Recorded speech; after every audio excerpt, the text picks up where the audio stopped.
അടങ്ങി നിൽക്കടാ.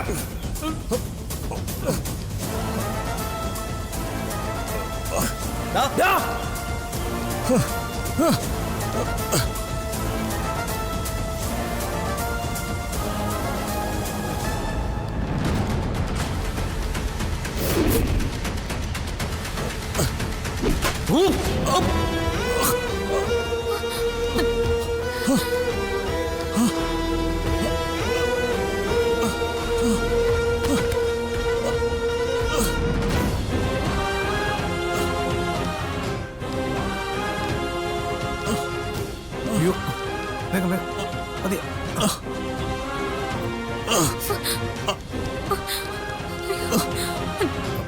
അയ്യോ, തല പൊട്ടിയിട്ടുണ്ട്. അയ്യോ, ഒരുപാട് മുറിഞ്ഞിട്ടുണ്ടല്ലോ.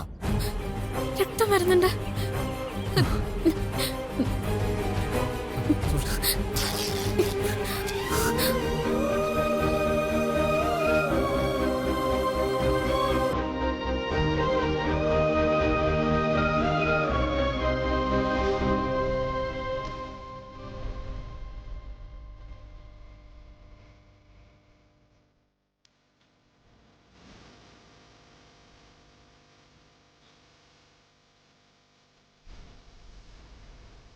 ഇത് കൊണ്ടൊന്നും രക്തം നിൽക്കില്ല മോളെ, ആശുപത്രിയിൽ കൊണ്ടുപോകേണ്ടി വരും. വേണ്ട, ഞാൻ പൊയ്ക്കോളാം. എന്താ പ്രശ്നം? എന്തിനാ അവരെ നിങ്ങളെ തല്ലിയത്?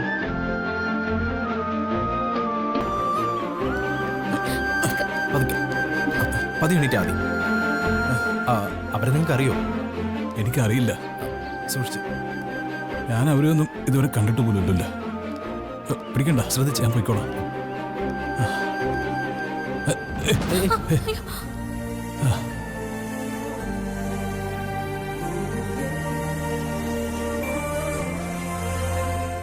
എത്രയും പെട്ടെന്ന് ഹോസ്പിറ്റലിൽ എത്തിക്കണം.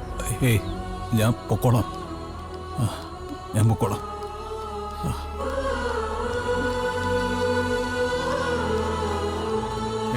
പിടിക്കണ്ട, എനിക്ക് കുഴപ്പമൊന്നുമില്ല. അയ്യോ, ഈ അവസ്ഥയിൽ വണ്ടി ഓടിച്ചു പോകാൻ പറ്റില്ല.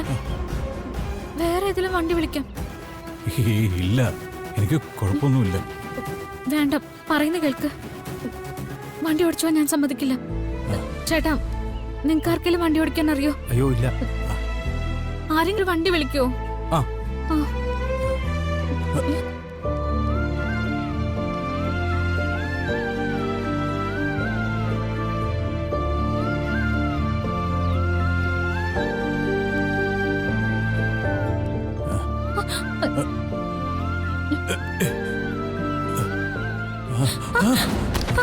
അയ്യോ,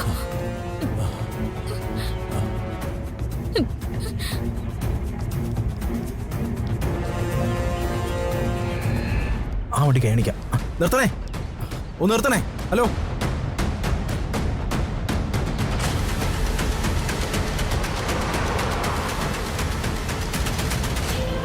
ഒന്ന് നിർത്തണേ. ഹലോ, നിർത്തണേ. ഒന്ന് തരത്തോ ചേട്ടാ? ആ മാഡം, ഒരു ആക്സിഡന്റ് കേസാ.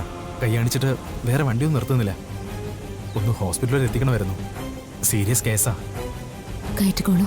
ആ, ശരി മാഡം, അത് വേണോ? ആപത്ത് ആർക്ക് എപ്പോൾ വേണമെങ്കിലും വരാലോ. കയറ്റിക്കോളൂ. ആ, ഓക്കെ.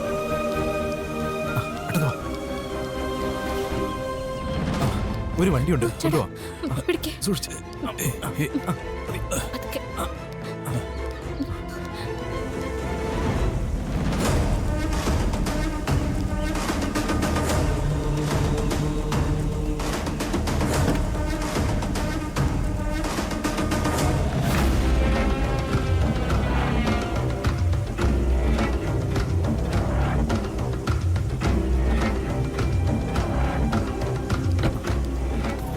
വണ്ടി എടുക്കും.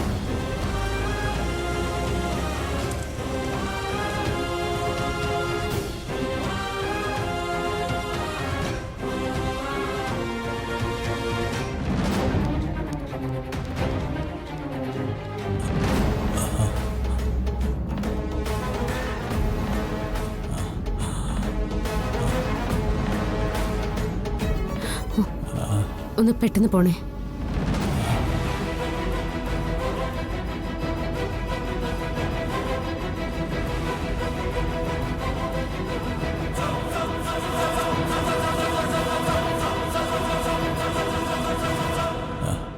പ്രിയങ്ക,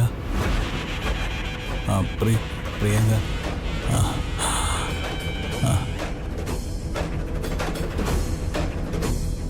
കുറച്ച് സ്പീഡിൽ പൊയ്ക്കോളൂ. ശരി മാഡം.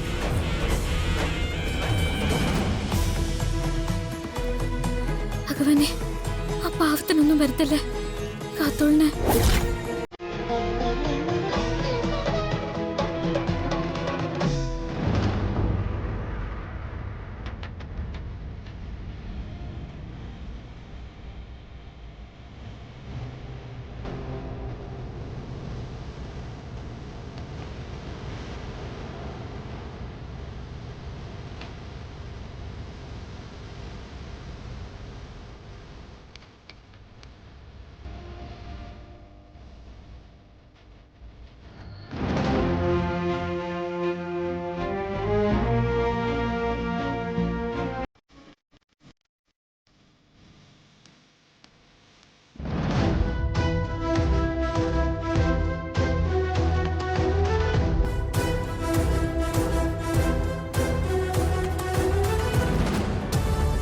അത് ശ്യാമ മേഡം അല്ലേ?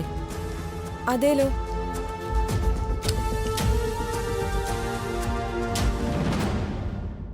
ശ്യാമ മേഡം അല്ലേ? അതെ. ആരോ മേഡം അത്? വഴിയിലൊരു ആക്സിഡന്റ് നടന്നതാ. ആളുകള് എന്റെ വണ്ടിയിലോട്ട് കയറ്റി. ഓഹോ. എന്താ അയാളുടെ കണ്ടീഷൻ? കാര്യമായ കുഴപ്പമൊന്നുമില്ല. അല്പം രക്തം വാർന്നു പോയിട്ടുണ്ട്. ഓ. അതിൻ്റെതാ ഈ അൺകോൺഷ്യസ്നസ്. അല്ല, മേഡത്തിന് ഇരിക്കണമെങ്കിൽ ഞാൻ ഓഫീസിൽ അറേഞ്ച് ചെയ്യാം. വേണ്ട, thank you. Okay madam. Kumar, ഇവിടെ തന്നെ നിൽക്കണം. ഞാൻ വണ്ടിയിലിരിക്കാം. അയാളെ തിരക്കി ആരെങ്കിലും വന്നിട്ട് നമുക്ക് പോവാം. അത് വേണോ മാഡം? ഇപ്പൊ തന്നെ പറഞ്ഞിട്ടിറങ്ങാമല്ലോ. അത് ശരിയല്ല. പറഞ്ഞത് ചെയ്യാം. നമസ്കാരം.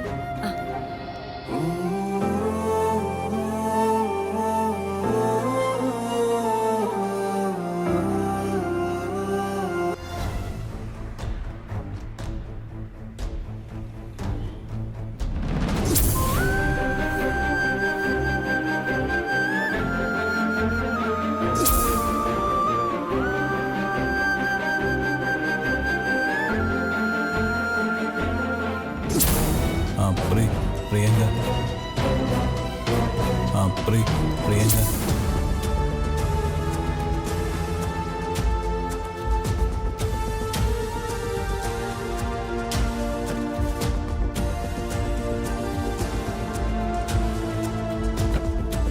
എന്തായി?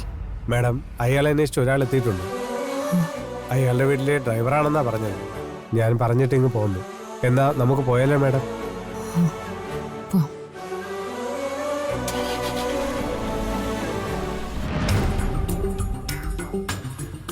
എന്തായി? അവരിതുവരെ വിളിച്ചില്ലേ? ഇല്ല, തീർത്തിട്ടേ വിളിക്കുമെന്നാ അവര് പറഞ്ഞത്. എന്തായാലും അവർക്ക് പിഴക്കില്ല.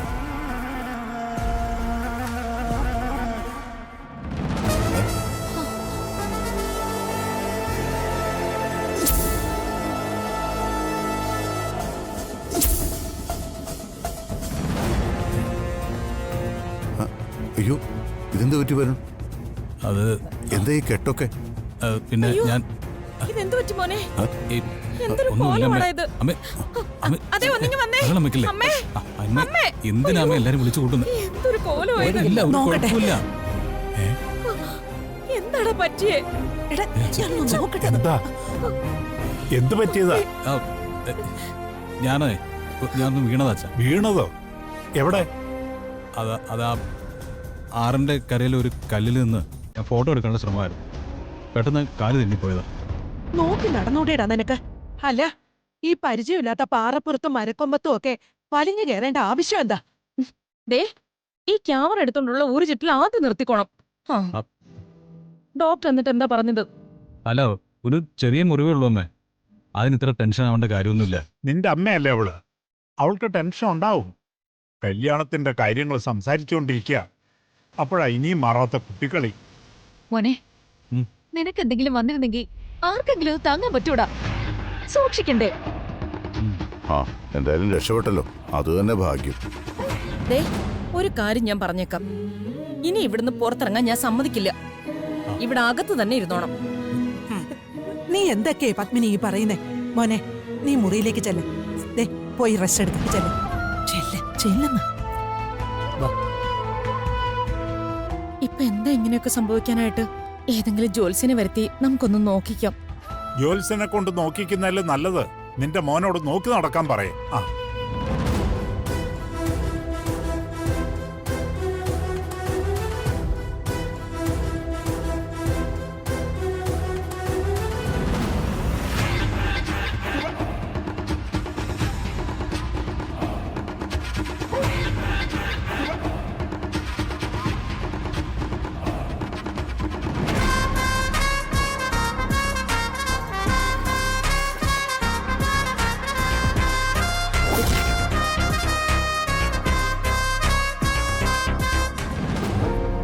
അതെ, എന്തിനാ അച്ഛനും അമ്മയോട് കള്ളം പറഞ്ഞു?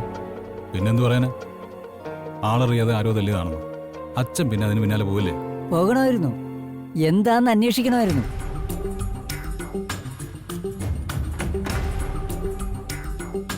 ഞാൻ തിരിച്ചെത്തിയപ്പോഴേക്കും നിന്നെ ആ കാറിൽ കൊണ്ടുപോയി കഴിഞ്ഞു. ഞാൻ നമ്മുടെ കാർ എടുക്കാൻ നോക്കിയപ്പോൾ ഒരു ഡൗട്ട് അടിച്ചു. അവന്മാര് കാർ എന്തോ കംപ്ലൈന്റ് ആക്കിയിട്ടുണ്ട്. അപ്പോൾ പിന്നെ അതൊരു പ്ലാനിങ് ആയിരിക്കൂലേ? ഒന്ന് പോടാ. ഏതോ സിനിമയൊക്കെ കണ്ടുവച്ചിട്ട് വെറുതെ കഥയുണ്ടാക്കാതെ. എടാ, എന്നെ ആക്രമിക്കാൻ ആരാ അവിടെ കാത്തിരിക്കുന്നത്? ഞാനെന്താ ഗുണ്ടാ തലവനാ? ദേ, ഇനി ഈ സംശയം വെച്ചുകൊണ്ട് ഇവിടെ ആരോടെങ്കിലും വിളമ്പയുണ്ടല്ലോ, എന്റെ സ്വഭാവം മാറും. ഞാനായിട്ട് ആരോടും പറയണില്ല. അല്ല, എന്നാൽ എന്നെ ഹോസ്പിറ്റലിൽ വരെ എത്തിച്ചിട്ട് എനിക്ക് ബോധം വരും മുമ്പ് പ്രിയങ്ക പോയതെന്തായിരിക്കും? ഇത് കേൾക്കുമ്പോഴാ. ഏത് പ്രിയങ്ക? പ്രിയങ്കയാണ് ഹോസ്പിറ്റലിൽ എത്തിച്ചത് നിന്നോട് ആരാ പറഞ്ഞേ? എനിക്കറിയാം. കാറില് ഞാൻ അവളുടെ മടിയിലാണ് കിടന്നിരുന്നത്.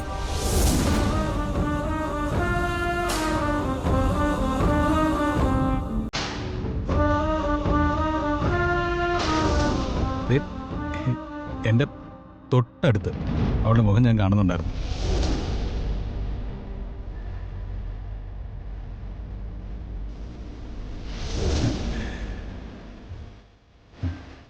എന്റെ ബോധം മറയുന്നതുവരെ അവളുടെ മുഖം ഞാൻ കണ്ടു. തലയ്ക്ക് അടി കിട്ടിട്ട് കിളി പോയതാ? എടാ, നിന്നെ ഹോസ്പിറ്റലിൽ എത്തിച്ചത് ഏതോ ഒരു സ്ത്രീയാ. ആ വഴിക്ക് വന്ന അവരുടെ വണ്ടിയില് നാട്ടുകാർ നിർബന്ധിച്ച് പിടിച്ച് കയറ്റുകയായിരുന്നു. അതൊന്നും അല്ല. എടാ, അത് പ്രിയങ്ക തന്നെയാ. എടാ, അവളുടെ മടിയിൽ തന്നെ ഞാൻ കിടന്നിരുന്നത്. ഓ, നിന്റെ തലയ്ക്കല്ല ചികിത്സ വേണ്ടത്, മനസ്സിനാ. എടാ, മണ്ടത്തരം വിളിച്ച് പറയാതെ. വേറെ ആരും കണ്ടിട്ടില്ല, നീ മാത്രമേ കണ്ടുള്ളൂ. എടാ, അത് പ്രിയങ്ക ആയിരിക്കൂല. പ്രിയങ്ക ഒരു ആത്മാവായിരിക്കും. പോടാ, എന്നിട്ട് പോടാ. ആദ്യം നീ ഈ ഡ്രസ്സൊക്കെ മാറിയിട്ട് ഫ്രഷ് ആയിട്ട് നന്നായിട്ട് കിടന്നൊന്ന് ഉറങ്ങ്. അപ്പോഴേ ഈ തോന്നലൊക്കെ അങ്ങ് മാറിക്കിട്ടും. എന്റെ അമ്മോ, ഞാൻ കണ്ടത് സത്യം തന്നെയല്ലേ?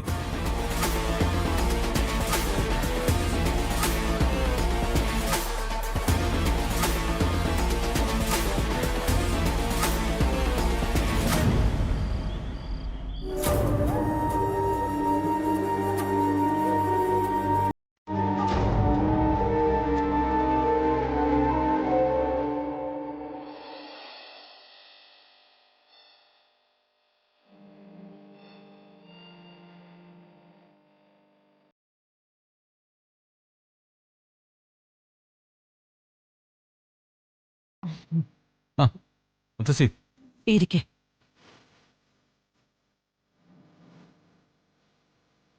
വടി കൊണ്ടാണോ അടിച്ചത്? ആരാ ഇത് ചെയ്തത്? മുത്തശ്ശിയോട് ബിജു വല്ലതും പറഞ്ഞു. അവൻ എന്നോടൊന്നും പറഞ്ഞില്ല.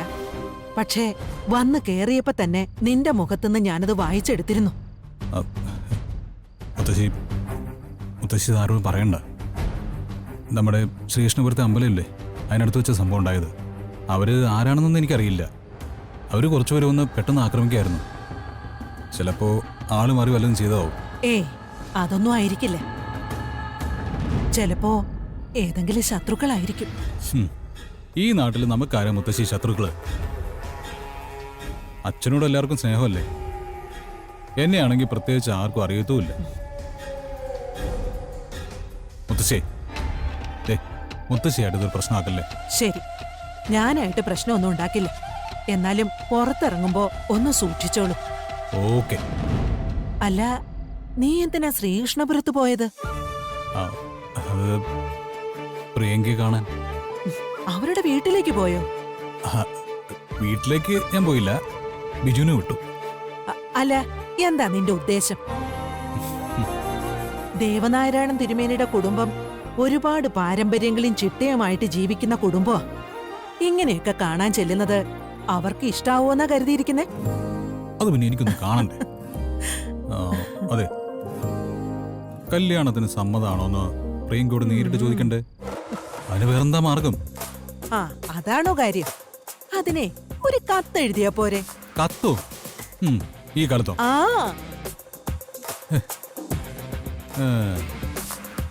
എന്റെ മുത്തശ്ശി, ഇപ്പൊ പോസ്റ്റ് ഓഫീസ് തന്നെ സർക്കാർ അറിയിപ്പുകളും ബാങ്ക് നോട്ടീസുകളും ഒക്കെ കൊടുക്കാൻ വേണ്ടി മാത്രമുള്ളതാ. കാലമേ പുരോഗമിച്ചു.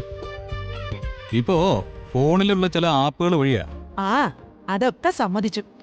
പക്ഷേ ഈ കത്തെഴുതുക, കത്ത് വായിക്കുക എന്നൊക്കെ പറയുന്നതിന്റെ സുഖം അറിയോ നിനക്ക്? നീ ആർക്കെങ്കിലും കത്ത് എഴുതിയിട്ടുണ്ടോ? ആരുടെയെങ്കിലും കത്ത് വായിച്ചിട്ടുണ്ടോ? കത്ത് വായിക്കണം.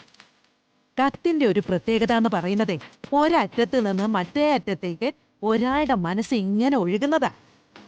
എഴുതിയത് കുറച്ചേ ഉണ്ടാവും, പക്ഷേ വീണ്ടും വീണ്ടും അതെടുത്ത് വായിക്കുമ്പോ എഴുതാത്ത കുറെ വരികളുണ്ടാവും അതിനകത്ത്. ഒരാളെ പരിപൂർണമായും മനസ്സിലാക്കാൻ അയാളുടെ ഒരു കത്ത് മതി. ചുമ്മാതെയൊന്നുമല്ല. എന്നെ നിന്റെ മുത്തശ്ശൻ കല്യാണം കഴിക്കുന്നത് ഏത് കാലത്താന്നറിയോ? അന്ന് എത്ര നേരം ഒരു പെണ്ണിന് ഭർത്താവിന്റെ കൂടെ നടക്കാൻ പറ്റുമോന്നറിയോ? വളരെ കുറച്ച്. ഒപ്പം ഇരിക്കാൻ പറ്റില്ല, ഒപ്പം യാത്ര ചെയ്യാനുള്ള അനുവാദവും ഇല്ല. ഭക്ഷണം കഴിക്കാൻ വരുമ്പോ കാണാം, ഉറങ്ങാൻ വരുമ്പോ കാണാം, അത്ര തന്നെ. അതെന്തൊരു ബോറേർപ്പാടാ. ഓരോ കാലത്ത് ഓരോ രീതികളാ. അന്നൊരിക്കൽ മുത്തശ്ശൻ എനിക്കൊരു കത്തെഴുതി തന്നു. ഒരു 3 പേജുള്ള കത്ത്. അത് കൊള്ളാലോ. എന്നിട്ട് ഞാൻ ഒരു തവണ വായിച്ചു മടക്കി വെച്ചു. പിന്നെ വീണ്ടും വായിച്ചു. പിന്നെ എന്താ ഉണ്ടായതെന്ന് അറിയൂ? മനസ്സിൽ ചെറിയൊരു സങ്കടം തോന്നിയാ ഞാൻ പ്രാർത്ഥിക്കാനൊന്നും നിൽക്കൂല. ആ കത്തെടുത്ത് വായിക്കും. അതിൽ ആശ്വസിക്കാനുള്ള ഒരു വാക്കുണ്ടാവും, അതുറപ്പാ. പിന്നെ കുറച്ചു നാള് കഴിഞ്ഞപ്പോഴേക്കും കത്ത് കാണാപ്പാടമായി. എന്നിട്ട് ഞാനതെടുത്ത് നിവർത്തി വെക്കും, വരികളിലൂടെ കണ്ണോടിക്കും. പിന്നെ ലോകം തന്നെ മറന്ന് ഒറ്റ ഇരിപ്പ അങ്ങനെ ഇരിക്കും. എന്നെ കളിയാക്കുമായിരുന്നു എല്ലാവരും. പക്ഷേ അതൊരു രസമായിരുന്നു. എന്നാ പിന്നെ ഞാനും അതൊന്ന് പരീക്ഷിച്ചാലോ? പരീക്ഷിച്ചോ? അല്ല, എന്താ എഴുതേണ്ടത്? നിന്റെ ഹൃദയത്തിലുള്ളത് എന്താണോ അത് എഴുതാനേ അങ്ങിരുന്നാ മതി. അതൊക്കെ തനിയെ വന്നോളും.